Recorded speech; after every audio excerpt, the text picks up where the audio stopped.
Welcome to the channel where all you gotta do is unbox this plasma cutter. So I've been playing with my skid steer and I need to make some brackets for it, but I also need to make some frame rails for the rear portion of the Mustang project, and I could use my Bosch jigsaw. 16 hours later, 7 blades later, I'd have it cut out. So I started poking around the interwebs and looking for a plasma cutter. I don't need anything fancy. I don't need to cut a 1/2-inch plate. So there was one in Jegs for like 250 bucks. It's probably not great, but even if I only use it once or twice, that'll be better than what my alternative is. So I picked one of these up. I ordered it, I don't know, a week ago or something. It's been here a few days. It's been really cold and yucky. So let's see what we got here. It's like some electrical hoses. Ooh, that is a fancy shield right there. The old origami shield. Look at that. Yeah, I don't think I'll be using that. It's nice that it comes with everything you need. I don't think I'll be using that either. A 110 to a 240 converter. So it looks like it's already wired up for 240, which is good. I won't have to fiddle futz with that. Looks like some extra shield lenses, which is nice. There's one in the origami thing as well.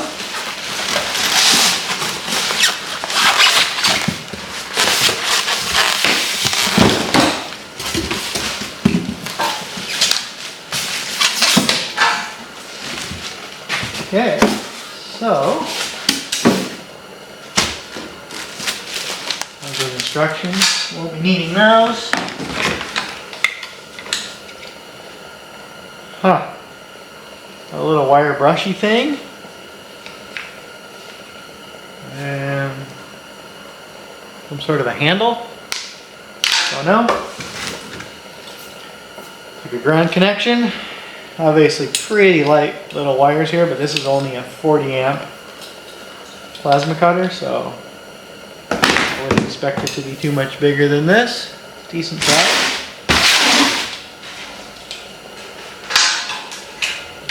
Let's get this all detangled. Oh, it's got hose clamps in here. Wow, this really does come with everything you need. I guess it doesn't come with a compressor, but that should be obvious. So look at the non-business end of this guy. Gas. So yeah, that's where you hook up compressed air, presumably. I don't know why they call it gas, but whatever.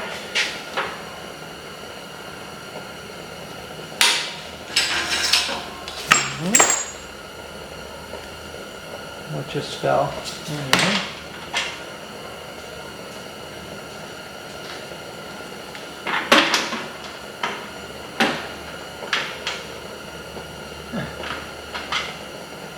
That's a cute little kind of a quarter turn connection.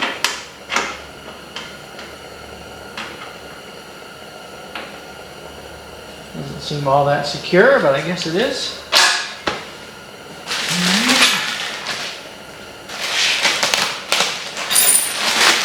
Ooh, flavor packet.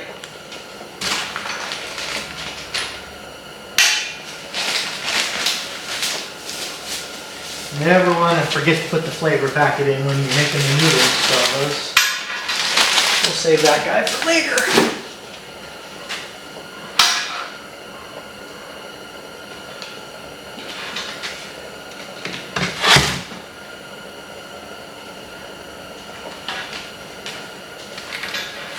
Alright.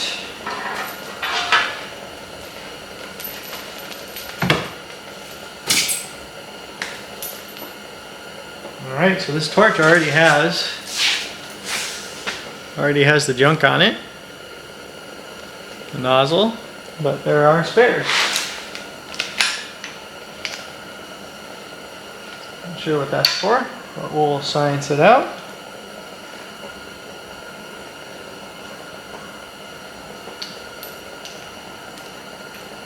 No idea what that's for.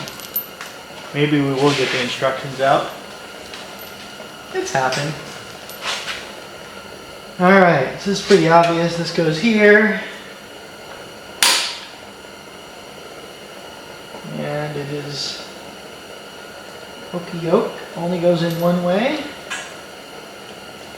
Which is nice.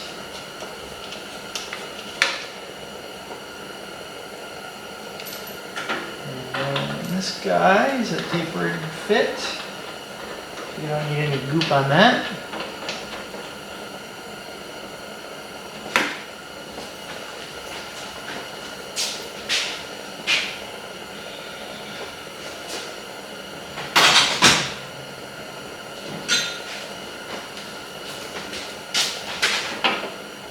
Wrong again.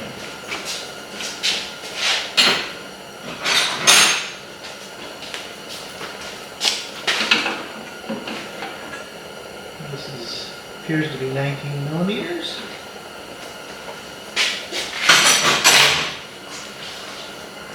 Could be 3/4 of an inch. Essentially, it's only a couple thousandths of an inch different between the two. So yeah, look at that. I can plug this into my cord over yonder, and I will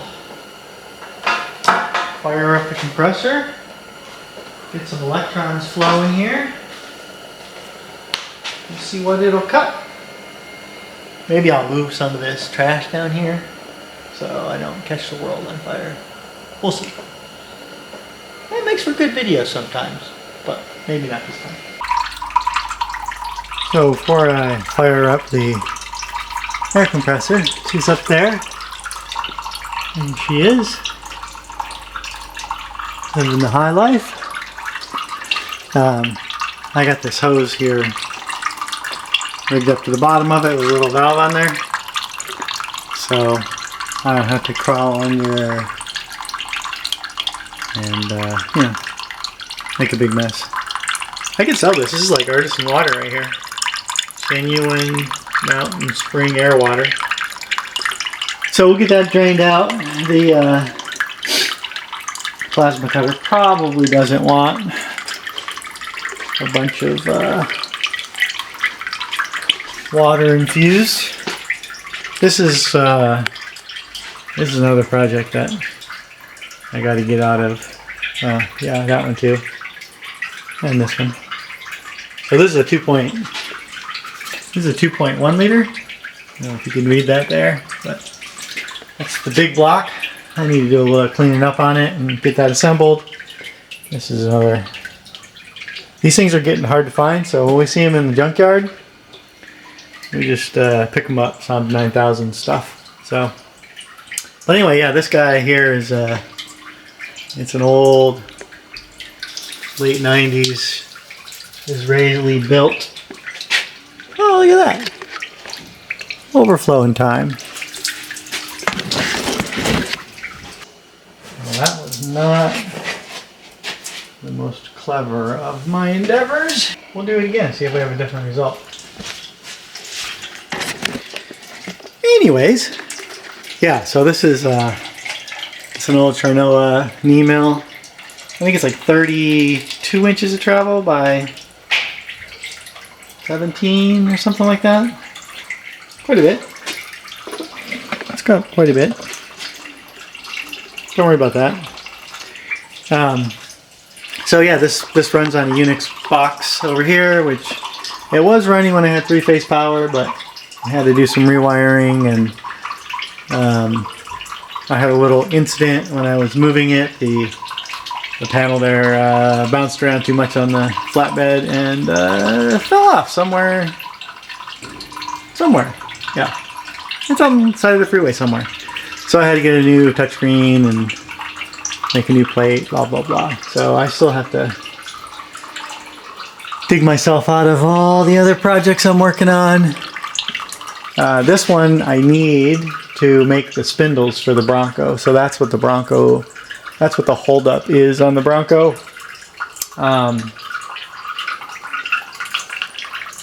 We'll get a shot of that thing a little later, but I don't want this thing to overflow again.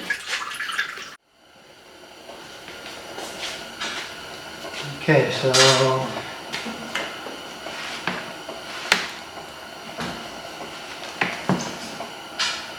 put the fitting on for the compressed air. Use a little Teflon tape or Teflon tape that's in the form of a toothpaste tube. That works too. Same stuff, just a different form. This stuff's a little bit easier to apply, but a little bit messier.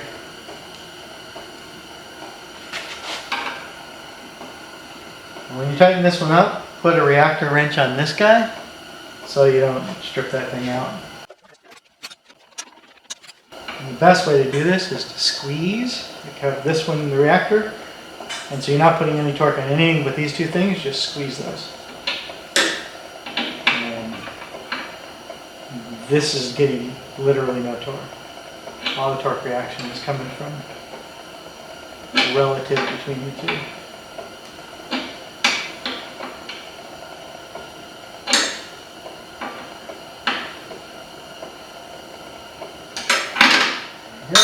Remember when I said it was messy? Yeah, this is the part.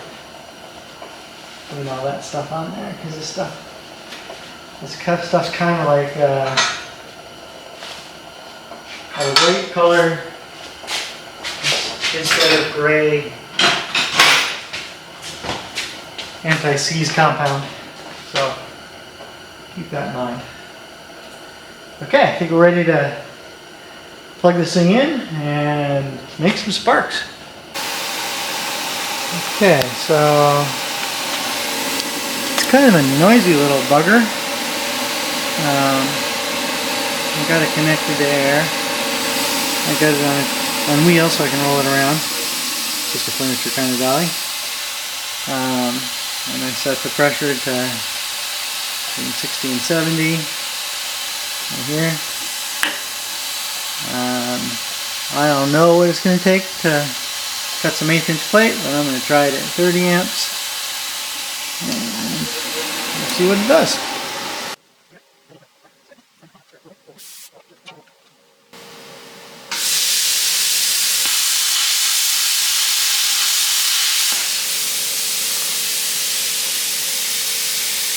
Yeah. That makes pretty quick work. Lots of sparkies, but it makes quick work.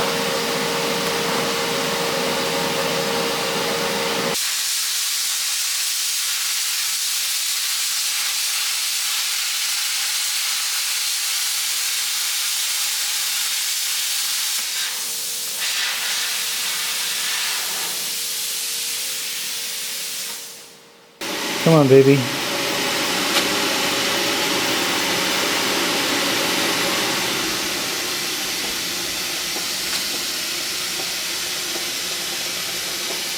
Well, going pretty good clip.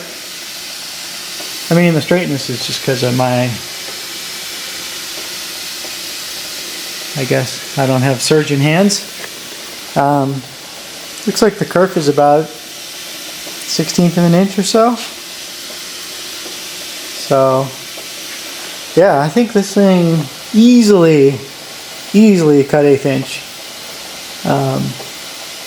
It says it can cut thicker than that. Probably 1/4 inch. Wouldn't have trouble. I mean, I don't even have to turn it up. It's only at 30 amps, so.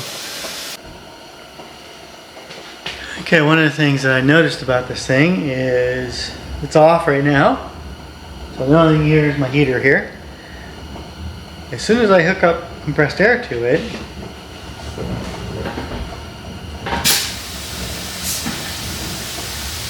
it makes that noise. And it's not leaking out of the fittings external.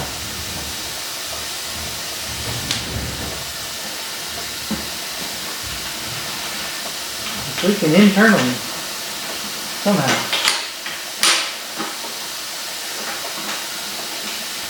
I'm wondering if they're just using compressed air as a cooling medium, which, sure, it's cheap, I get it, but that's going to get annoying after a little bit. So you just have to remember, either put a valve on the back of it, which is probably what I'll do, or just disconnect it. Otherwise your compressor is going to constantly run if you don't disconnect it. So what I'm going to do next is I got this old Saab, whatever, tensioner thingy, and so it's going to give me a nice arc. So I'm going to try to use that as a guide and just follow along there and see what kind of quality I get.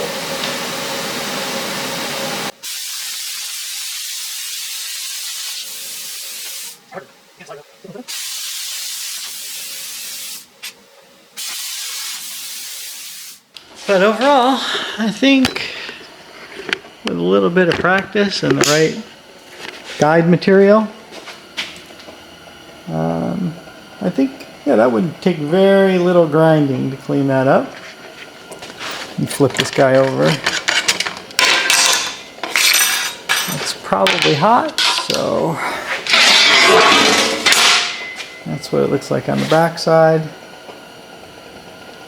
Like I said, that would take very little grinding to make that pretty.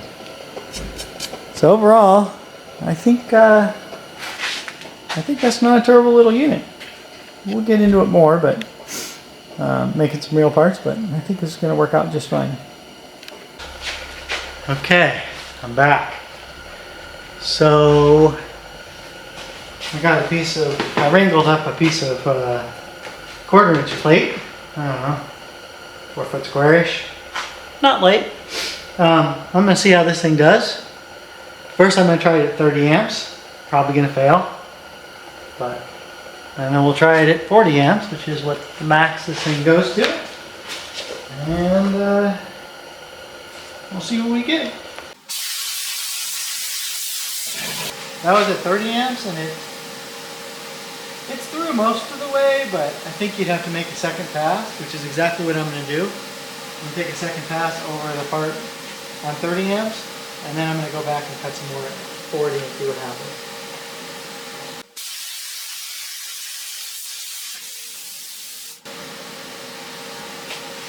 Okay, so now I'm going to try the same thing, but with 40 amps.